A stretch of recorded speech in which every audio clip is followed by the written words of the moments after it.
right? When in society we look at child abusers as the worst of the worst, Michael Jackson was the most beloved celebrity entertainer in the world at the time. I mean, trying to make sense of this is difficult. But Chris Melcher, let me ask you, will this be a celebrity trial? I mean, it's going to be all about Michael Jackson, but would you consider it a celebrity trial? Well, absolutely. And what's hard about it is Michael is not here to defend himself.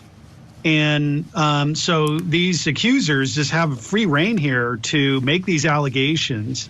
And with Robson, he decided to do that after Michael died.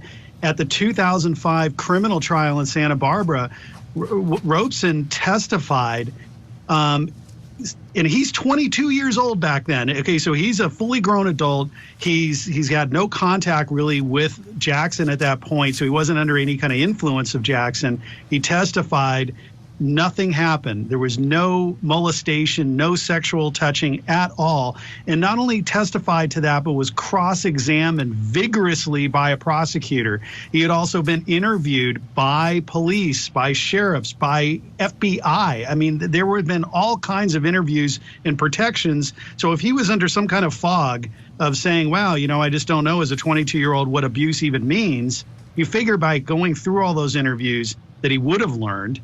And he testified, again, under oath in a criminal trial that nothing happened. He gave a very touching statement after Michael died, showing his support for him. But then only after he died does he come through with these allegations. So I find no credibility to these statements.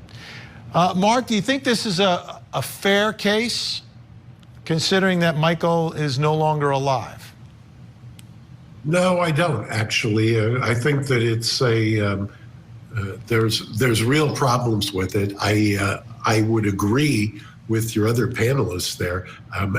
As someone who not only defended him, but not once but twice testified in that trial as well, I will tell you that he was an adult. He and Macaulay Culkin both testified in that trial. They both were, I think, convincing to the jurors. If the jurors came out afterwards and were asked specifically about the testimony and believed it, you've got to be hard pressed now to say, well, what was it about that trial when it was just about Michael Jackson's liberty that you testified one way? Now that it's about your money in your pocket, you're testifying directly opposite. I mean, that's a real problem, I think, for most jurors.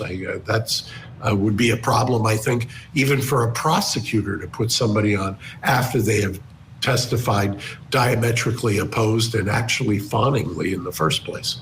I'll take a look at a couple. He had a history with him at his criminal trial, but at one point they were on his side, right? And now they're saying, no, no, no, I was lying back then. Yeah, that's really what the Jackson estate and its lawyers are really going to be dwelling on here. Wade Robson at the criminal trial, as you mentioned, testified to say that, you know, he had slept in Michael Jackson's room, slept in beds with him, and nothing ever happened. He was an adult at this time too. Robson was something like 23 years old at the time of the Jackson criminal trial. So this wasn't something he was saying as a child. And he praised Michael Jackson again.